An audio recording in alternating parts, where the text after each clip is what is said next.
Kalau menurut cerita rakyat yang beredar, itu bahwa Candi Cetha merupakan peninggalan Raja-Raja Majapahit, khususnya di abad 14. Dan itu Raja-Raja Majapahit memang membuat Candi Cetha sebagai tempat-tempat untuk beribadah, atau waktu itu dikenal sebagai pertapaan. Dan sampai sekarang kebetulan masyarakat sekitar juga masih memanfaatkannya untuk ibadah, khususnya umat Hindu yang masih tinggal di lokasi sekitar Candi Cetha ini.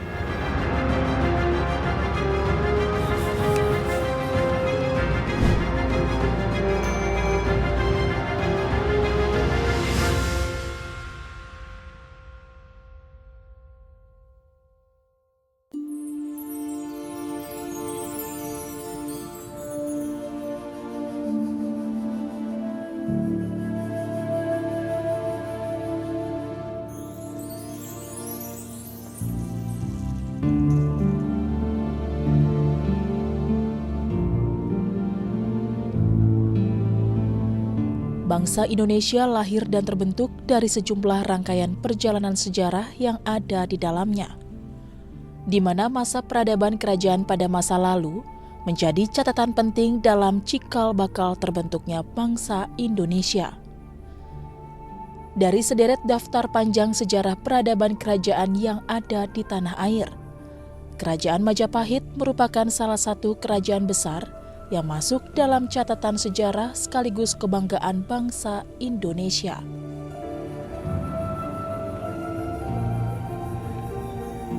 Berdiri pada tahun Saka 1373 atau 1451 Masehi, pada masa pemerintahan Raja Brawijaya kelima, Kerajaan Majapahit dikenal dengan pengaruhnya yang begitu luar biasa, baik di Nusantara hingga ke mancanegara.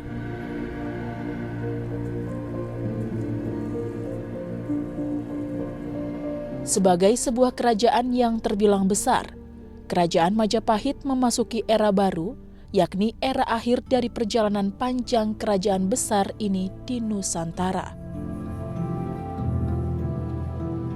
Menepinya Brawijaya kelima sebagai raja terakhir dari Kerajaan Majapahit, turut meninggalkan sebuah jejak.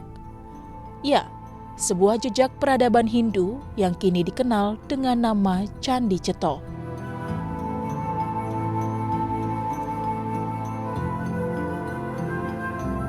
Adanya Candi Cetha ini tidak lepas dari masa akhir pemerintahan Majapahit, khususnya masa Brawijaya yang kelima.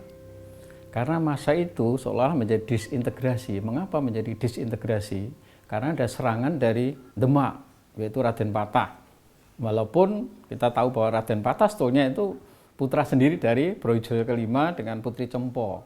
Nah, kita tahu bahwa kerajaan Majapahit itu adalah Hindu, sedangkan Demak adalah Islam. Nah, ketika digempur itu prinsipnya kan maunya ya orang-orangnya itu harus mengikuti ke barat kan gitu. Tetapi Brawijaya itu tidak mau, sehingga saat itu akhirnya dia melarikan diri. Sehingga Cetha itu semula adalah pelarian, ya, tempat pelarian, pasanggrahan dari Brawijaya kelima ini, yang kemudian diikuti oleh ya mestinya penderek-penderek dalem lah itu, jadi abdi dalem yang setia. Ini salah satu contoh itu adalah nanti Naya Genggong itu ya. Jadi Sabdo Palon dan Naya Genggong sebagai abdi yang ini di samping abdi-abdi yang lain di situ. Sehingga Candi Cetha nanti sampai hari ini itu merupakan kalau kejawen itu tempat ruatan. Ya, karena masa-masa itu penuh dengan yaitu peperangan, permusuhan, ingin menghilangkan kenistaan itu. Ya. Jadi orang Jawa seperti itu, ya, arahnya ke sana. Ya.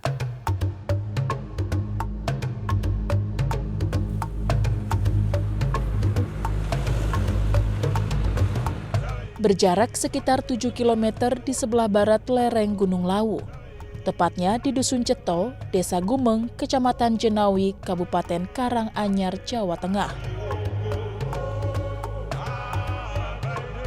Candi Cetha yang dibangun pada akhir masa pemerintahan Raja Brawijaya di abad ke-15 ini merupakan peninggalan bersejarah Majapahit dan umat Hindu terakhir yang ada di Jawa.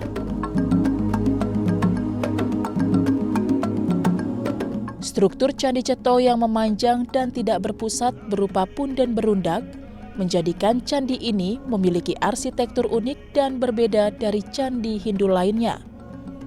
Hal ini terlihat dari bangunan candi yang dibangun dengan menggunakan material batu andesit dengan mengusung konsep relief sederhana.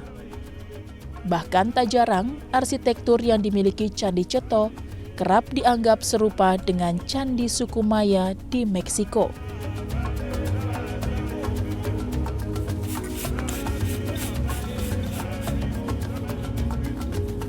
Kalau dari konsep bangunan yang berundak atau berteras itu sebenarnya merupakan ciri khas bangunan prasejarah. Bangunan prasejarah lalu sehubungan dengan kondisi tanahnya yang memang berbukit atau lereng, memang waktu itu membangun bangunan untuk peribadatan memang dibikin berteras seperti ini. Nah, kemudian untuk filosofi maknanya, mungkin itu kan adanya tingkatan-tingkatan spiritual atau tingkatan-tingkatan tentang pendekatan diri kepada pencipta, itu untuk kaitannya dengan filosofi terasnya. Terus kemudian mengenai pengarcaan, kebetulan untuk Candi Cetho ini semua arca-arcanya belum bisa teridentifikasi, merupakan gambaran dewa-dewa tertentu atau tokoh-tokoh tertentu. Cuma bisa disimpulkan atau bisa diperkirakan bahwa arca-arca atau relief yang ada di Candi Cetho adalah tokoh wayang, seperti itu. Kemudian ada sedikit relief nanti di teras 8, itu adalah cerita Sudamala. Sudamala itu tentang ruwatan atau pembebasan diri dari Mala atau dari Kolo atau dari Sukerto. Intinya Candi Cetho kan dibangun untuk pemujaan kepada Sang Pencipta dengan tujuan membebaskan diri atau ruwatan dari Sukerto itu tadi atau Sengkolo itu tadi. Dengan strukturnya yang memanjang dan bertingkat dari teras terbawah hingga teratas, seolah menggambarkan sebuah pendakian gunung, di mana konsepsi Candi Cetho merujuk pada kepercayaan bahwa gunung adalah tempat tinggal para dewa, yang dalam suatu ritual upacara keagamaan mengungkapkan hubungan antara langit dan bumi atau sama dengan melakukan perjalanan ke pusat dunia. Meski terdiri dari 14 teras, namun tak seluruhnya terdapat bangunan. Hanya beberapa teras saja yang terdapat bangunan, arca, piktogram, dan pahatan relief. Pada salah satu teras terdapat sebuah piktogram yang jika dilihat dari atas akan nampak menyerupai gabungan antara burung Garuda dan kura-kura, di mana wujud Garuda dimaknai dengan cerita tentang pencarian tirta merta atau air suci, sekaligus kendaraan yang digunakan untuk upaya penyelamatan bumi. Sementara kura-kura sendiri merupakan simbol Batara Wisnu saat menjadi awatara untuk penyelamatan bumi kala itu.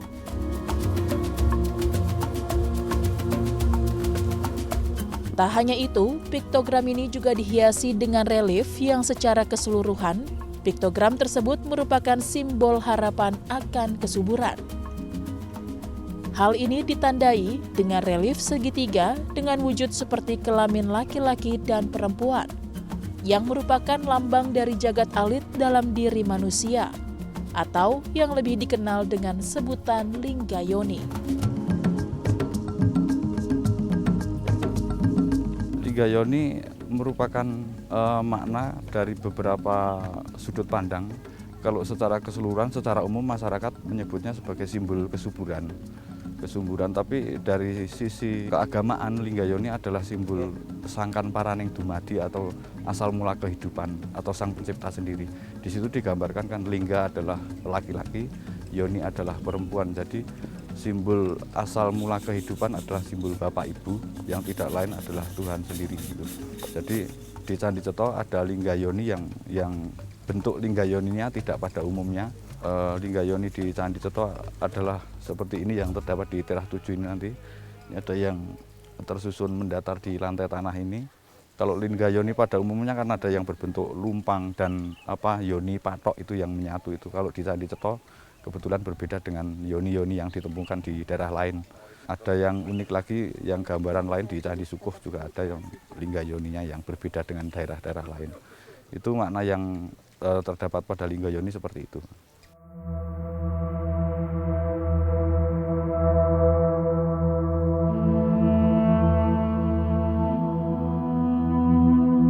Arca-arca yang terdapat di Candi Cetho memiliki konsep prasejarah berbentuk sederhana dengan gaya pembuatan yang agak kasar dan kaku. Pada candi tersebut juga terdapat relief-relief yang diangkat dari cerita Sudamala dan Garudea, di mana kedua cerita tersebut dipilih karena mengandung semangat pembebasan diri dari malapetaka yang dialami oleh manusia. Sedangkan pada puncak teras ke-13 menyerupai bangunan pura dengan mandala yang biasa digunakan umat Hindu untuk beribadah.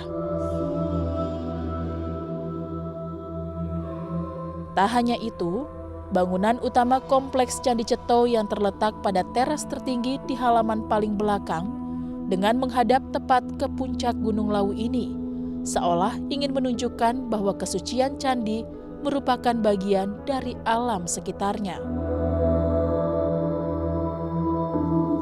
Candi Cetho bedanya dengan candi Hindu yang lain, itu bisa dilihat yang pertama bisa letaknya. Jadi Candi Cetho ada di lereng Lawu dan menghadapnya ke gunung, itu melambangkan ya gunung menjadi tempat bersemayamnya para dewa. Itu kan berkiblat ke Gunung Mahameru di India.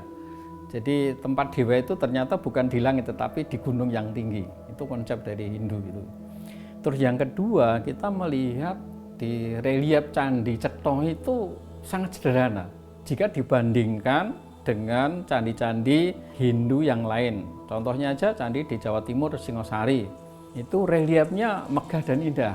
Tapi di Candi Cetho ini kaku dan kasar, bukan 3 dimensi seperti di candi Hindu yang lain, tapi 2 dimensi. Jadi bentuknya gepeng seperti wayang di situ, seperti wayang itu. Terus juga dilihat dari bahannya, kita lihat candi-candi peninggalan Hindu di Jawa Timur Majapahit ini kebanyakan terbuat dari batu bata merah. Kalau di Singosari dari batu andesit yang memang berkualitas untuk candi, tetapi di Cetho itu nampaknya batu kali di situ.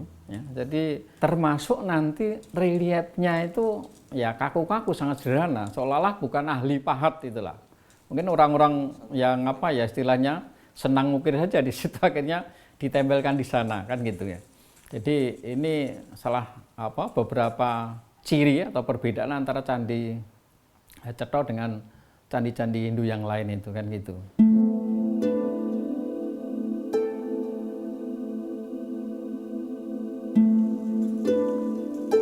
Keberadaan Candi Cetho sebagai peninggalan bersejarah umat Hindu pada masa Kerajaan Majapahit nyatanya masih mempengaruhi kehidupan umat Hindu yang tinggal dan menetap di Dusun Cetho.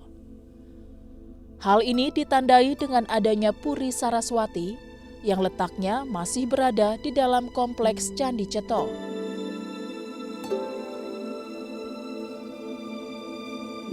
Di kawasan Puri Saraswati ini terdapat 3 bagian penting, yakni patung Dewi Saraswati, altar pemujaan, serta sendang Pundisari, yang pada bagian dasarnya terdapat sebongkah batu yang menjadi simbol kewanitaan. Dikenal sebagai Dewi Ilmu Pengetahuan, Dewi Saraswati yang disimbolkan memiliki 4 lengan dengan gambaran sedang memegang kecapi, kendang kecil, buku dan genitri ini diyakini melambangkan pikiran, intelektual, mawas diri, dan ego.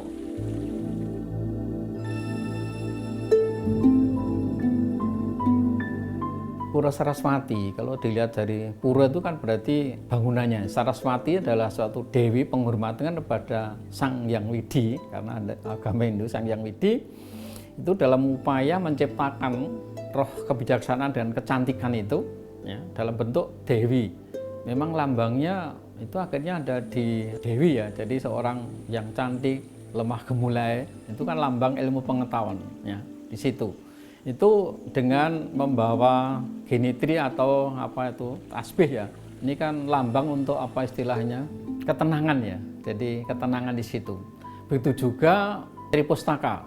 Pustaka itu melambangkan di agama Hindu ada Caturwida itu. Jadi Rigweda sama beda, Yayurweda dan Atharwaveda. Memang di sana seperti itu. Terus angsa, lambang angsa di situ adalah lambang kebijaksanaan, membedakan antara baik dan buruk. Terus berdiri di atas teratai, itu teratai adalah lambang kebijaksanaan. Ini lambang-lambang yang ada di Saraswati sebagai dewa. Ya. Ini memang sangat diharapkan oleh masyarakat Hindu ya, sebagai perwujudan dewi yang memang menjadi pelindung dari pura itu sendiri kan gitu ya.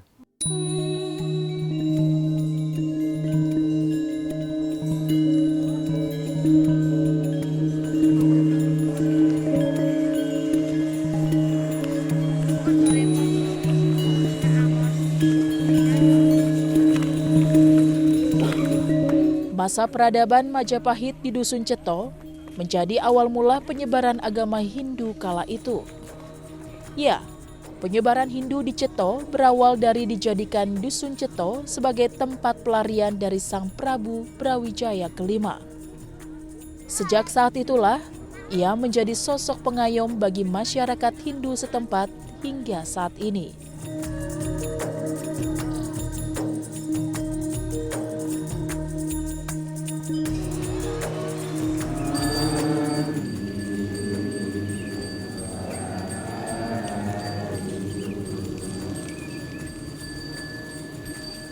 Tak heran jika Candi Ceto dan Puri Saraswati dianggap sebagai peninggalan bersejarah yang dinilai sakral oleh masyarakat setempat. Terbukti, masyarakat Hindu setempat masih menjadikan Candi Ceto dan Puri Saraswati sebagai tempat untuk melangsungkan peribadatan dan upacara keagamaan Hindu.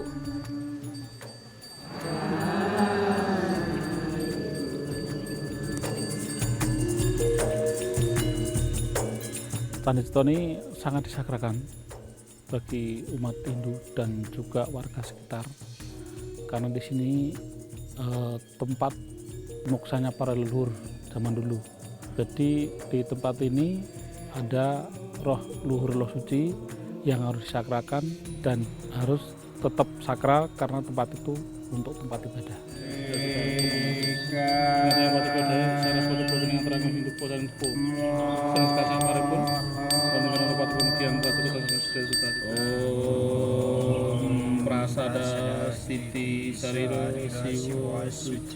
Puri Saraswati ini ada kaitannya dengan dewi ilmu pengetahuan suci yang dipercaya umat Hindu. Dia adalah dewi yang menurunkan ilmu pengetahuan dari saktinya Dewa Brahma. Ini untuk kecerdasan bagi anak-anak dan juga umat Hindu di sekitar sini.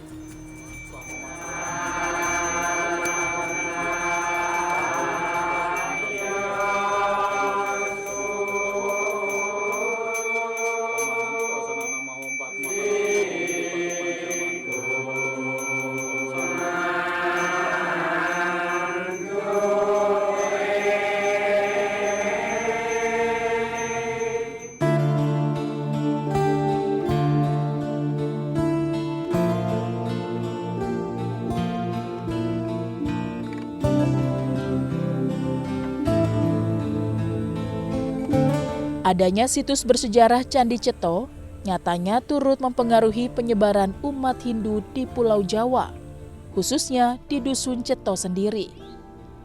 Hal ini nampak dari sejumlah bangunan rumah warga yang masih dihiasi ornamen gapura Hindu pada bagian depan rumahnya. Namun, meski sebagian besar masyarakat Dusun Ceto masih bermayoritas Hindu, kini kehidupan di Ceto kian beragam dengan masuknya ajaran Islam dan Kristen. Akan tetapi hal ini justru menjadikan Dusun Ceto sebagai kawasan pedesaan yang dikenal dengan keberagaman di dalamnya.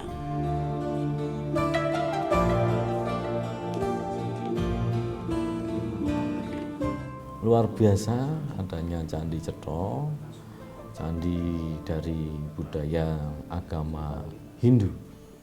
Di situ sangat memberikan pesona yang luar biasa, religius di situ. Tetapi di situ juga saya lihat kerukunan beragama itu luar biasa. Saya datang ke sana pas waktu sholat, itu ada suara azan di situ. Mereka juga difasilitasi dengan tempat-tempat ibadah. Mereka rukun semuanya. Masyarakatnya juga rukun semuanya. Ada yang memeluk agama Hindu di situ, ada yang Nasrani, ada yang Islam. Mereka berbaur rukun semuanya, guyub rukun semuanya, gotong royongnya luar biasa.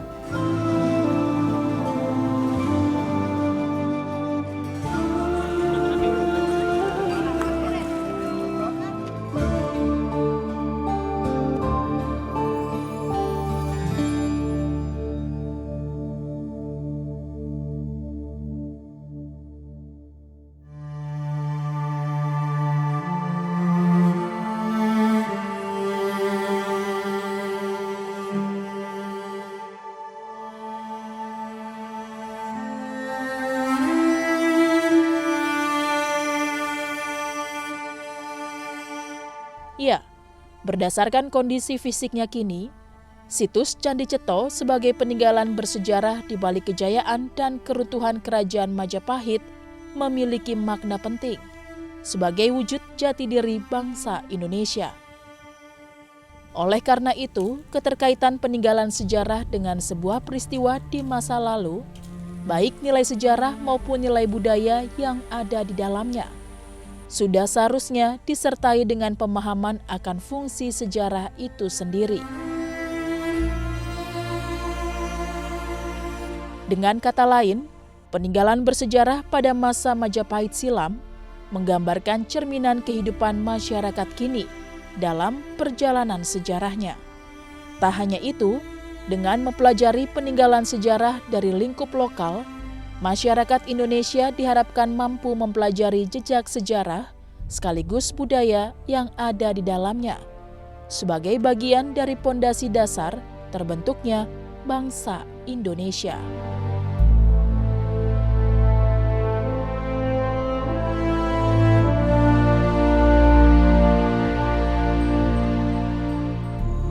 Menurut saya juga orang sejarah, peninggalan sejarah sangatlah penting. Mengapa penting? Karena peninggalan sejarah itulah wujud dari budaya suatu bangsa. Jadi semakin banyak peninggalan yang budaya tinggi, ini jelas menunjukkan bahwa budaya Indonesia sangat tinggi. Dan peninggalan sejarah ini merupakan suatu nilai bangsa yang jadi kebanggaan suatu bangsa yang tidak nilai harganya. Ini bisa dibuktikan peninggalan sejarah itu menjadi sumber untuk penelitian. Di samping itu jelas dengan adanya peninggalan sejarah ini menjadi juga aset wisata. Dengan demikian posisi peninggalan sejarah ini memang sangat-sangat penting di situ.